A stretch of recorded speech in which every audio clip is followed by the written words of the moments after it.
Valentine's Day is complicated for me. I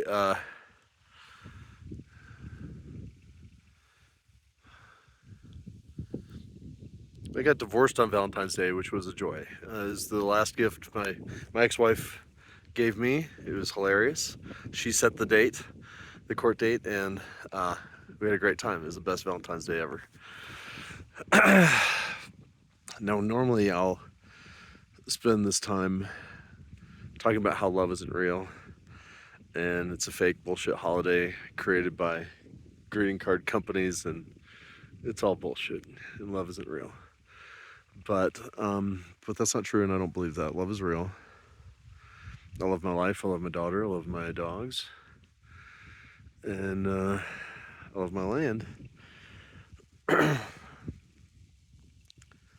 But Valentine's Day has another uh, m- meaning for me that's special uh, and weird.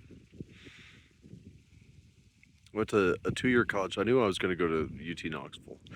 But before that, I went to a 2 year college called Hiwassee College in Madisonville, Tennessee. And it's just a tiny little Christian school in the middle of the woods in East Tennessee.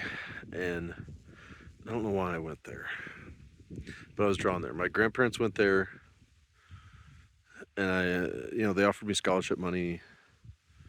And the idea of being out in the woods, like, it appealed to me. Whatever. I went. There's nothing to do in that little town. So all we did was drink and smoke and have sex. And therefore, each and every one of my friends and I got kicked out of that school for violating the rules.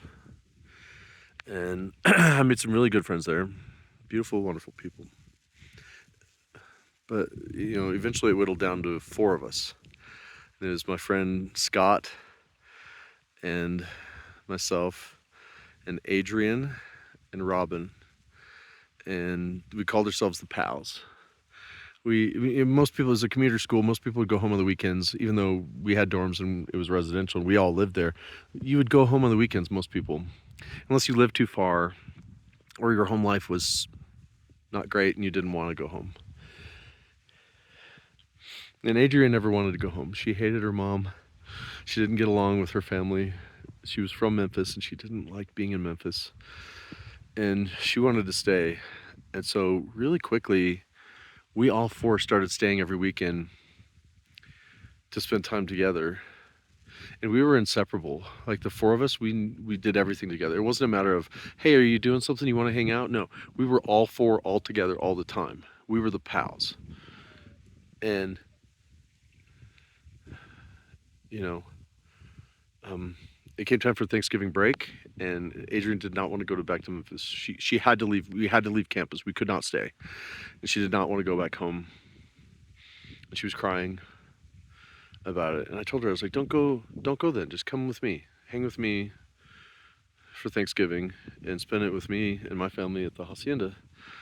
And she did. She came and she spent Thanksgiving with us.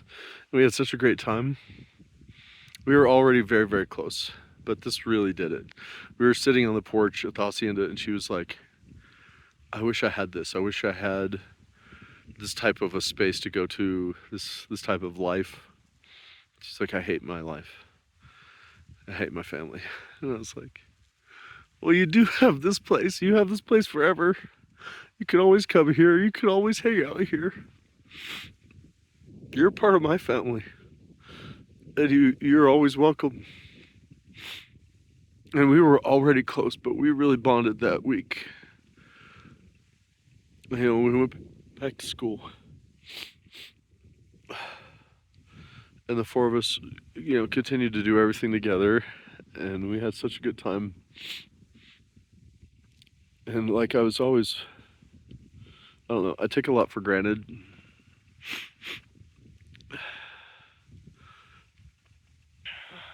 But like, Robin and Adrian were out of our league. They're gorgeous, just absolutely drop dead gorgeous.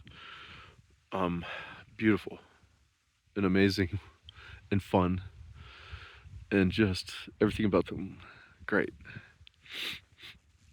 Uh, like, Adrian got kicked out of the school and she couldn't come back.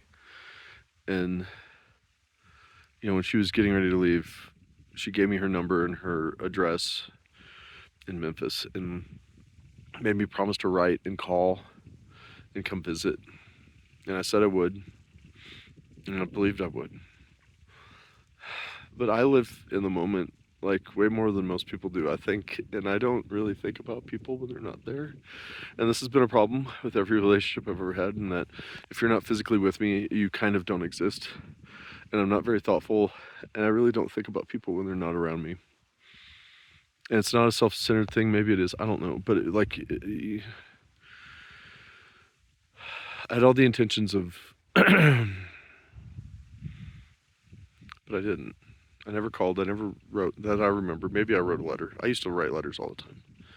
I don't know. I didn't do it enough for sure. And I was not in touch with her. But Scott's birthday is Valentine's Day. And we were going to throw him a big party. And I heard, probably through Robin, that Adrienne was coming to the party. She was going to come from Memphis, which was like a 6-hour drive. And I was very excited because I love Adrienne with all my heart. She was so beautiful. She did this thing when she would listen to music, she'd be like, she had so much joy in her heart. And every day she dressed in hiking boots and a sundress. And she was just gorgeous. I mean, I'm not even talking about her body, her face. She was perfect. She was beautiful. She was so perfect. But right here, I've never met anybody that beautiful. She was so full of joy. But she hated her life in Memphis. She did not like her family. She was wrapped up with some dude who was selling coke, which is such a Memphis thing. But that was an abusive relationship. It was bad. She was not happy. And my plan was to convince her to stay. Once she came to the party, I was gonna try to convince her to stay and not go back. And like maybe we could get an apartment or something, but we'd figure it out. But she didn't have to go back to that life. But she never came to the party. She never got there. And the next day we got word that she'd killed herself that night. And the family never said that. They said it was an accident, but she was in a car in a garage. And I don't know if it would have made a difference if I called her or wrote her letters more or drove to visit. But I told you, like, I didn't really think about people if they weren't there. But it's been 30 years, and I think about that woman every day. Every day, I think about her and how beautiful she was, and how much joy she had, and how talented and just wonderful she was, how full of love she was. And I regret so much. I always say I would never go back in time and change anything because I love my life now and I don't want to jeopardize anything that's going on right now, but that's a lie. I would go back in time and I would drive to Memphis and I would tell her I loved her. And I told her I loved her, but I would drive to Memphis and tell her I loved her and she didn't have to be there and she could do anything else and I would help her. And I'm not saying she would be with me. I'm not saying we would be together or we would be a couple. But I would do everything I could to get her out of that situation. Because life is never so bad that you can't get out and change everything. It may seem impossible, but you can literally leave. I've changed my life at least 6 times. I call it rebooting the Chad Ryden franchise. You can change everything about your whole life if you decide to.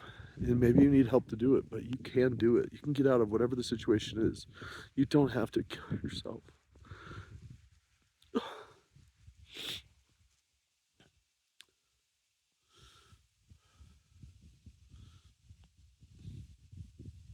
This is something I try to teach my daughter is don't be afraid to love people with an open heart and tell them what they mean to you. And when you think about somebody, text them, call them, go visit them. Because it may be the last chance you ever get. You may never get to say that I love you. You may never get to say I love you again. And you may spend the rest of your life thinking about that person and having regrets about not doing enough, not saying enough, not being enough. And you don't want that. You want, tell the people you love that you love them. And don't be afraid to get hurt. Don't be afraid to open your heart. You will get hurt. You will be disappointed. But hopefully you won't regret not telling somebody you love them when you love them. Because it's important. We don't know what people are going through. You have no idea. And you just calling somebody and saying, hey, I miss you. I love you. You're important to me.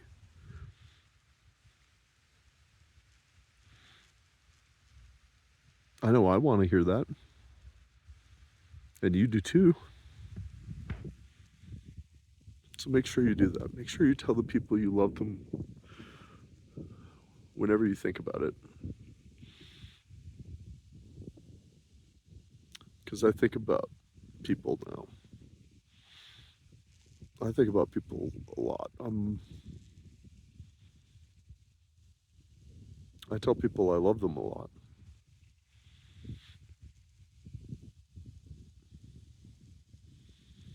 And I'm alone on this Valentine's Day. And I probably will be alone for all of them.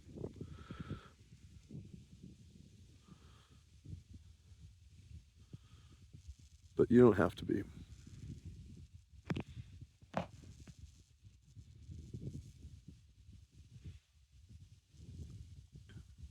Wherever you are, whatever you're doing, know that I love you. Thank you for watching.